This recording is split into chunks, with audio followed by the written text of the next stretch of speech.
Putazos y Pendejadas Podcast.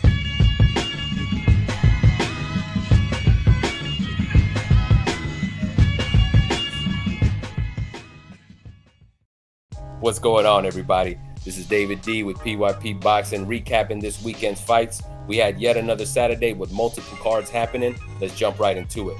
First, in Leeds, England, Top Rank presented Jack Catterall and Josh Taylor as they gave it another go in a rematch of their fight from 2022. That one ended in a controversial decision win for Taylor that many thought Catterall won. But history did not repeat itself this time as Catterall outboxed Taylor for a unanimous decision win. A lot was on the line for both Taylor and Catterall. Taylor was vying for a return to the top of the division, and Catterall was seeking justice for the undisputed title that he feels was stolen from him. In most cases, the rematch is not as good as the first fight, but Taylor versus Catterall 1 wasn't a very good fight, so the bar was already low. Regardless, the second go-round was a damn good scrap. The difference in the fight turned out to be Catterall's jab and his well-timed left hand. Catterall stuffed that jab in Taylor's face throughout the night as he moved in and out of range. Catterall repeatedly timed Taylor with the overhand left as well, stunning him on several occasions. Taylor began to take over after the fourth as Catterall slowed down. Taylor was sharp and fought aggressively, going tit for tat with Catterall whenever he landed his shots. Taylor looked much better in this fight than he did versus Teofimo Lopez. Against Lopez, Taylor looked sluggish and unable to pull the trigger, but this version of Taylor fought with more fire and didn't fade down the stretch, even taking some of the late rounds until Catterall stunned him in the 11th with a well-timed overhand left.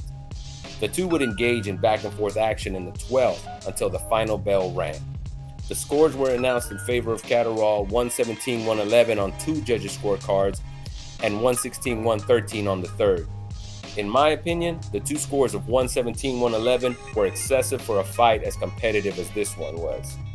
During the post-fight interviews, Bob Arum showed his disapproval, taking the microphone and blasting the officials for the scoring, vowing to never let an American fighter of his fight in the UK again. A third match seems like a no-brainer for these two, but that fight will always be there for them later on. Catterall has voiced his desire to fight Haney for the WBC title.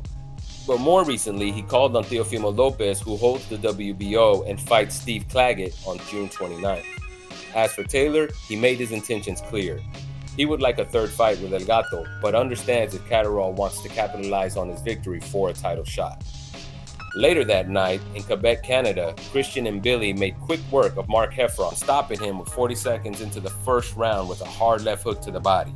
This was Heffron's fourth loss by stoppage, so this fight really didn't tell us much in terms of whether Mbilli is one of the better fighters at 168 pounds. But Mbilli is now on tap to face Sergey Derevyanchenko on August 17th. Now that is a fight that will tell us a lot about who Mbilli is and whether he's a threat to the throne at 168 pounds. Derevyanchenko is a dangerous opponent who can box and bang, having gone toe-to-toe with the likes of Golovkin, Munguia, Daniel Jacobs, Jermall Charlo, and Carlos Adames. He gave all of those fighters a real tough time, so we expect this one to be a bit more serious if it does happen. Well, that'll do for this go-round. Thanks for tuning in. As always, remember to keep your hands up and your head moving. This is PYP Boxing. We'll see you on the next video, guys.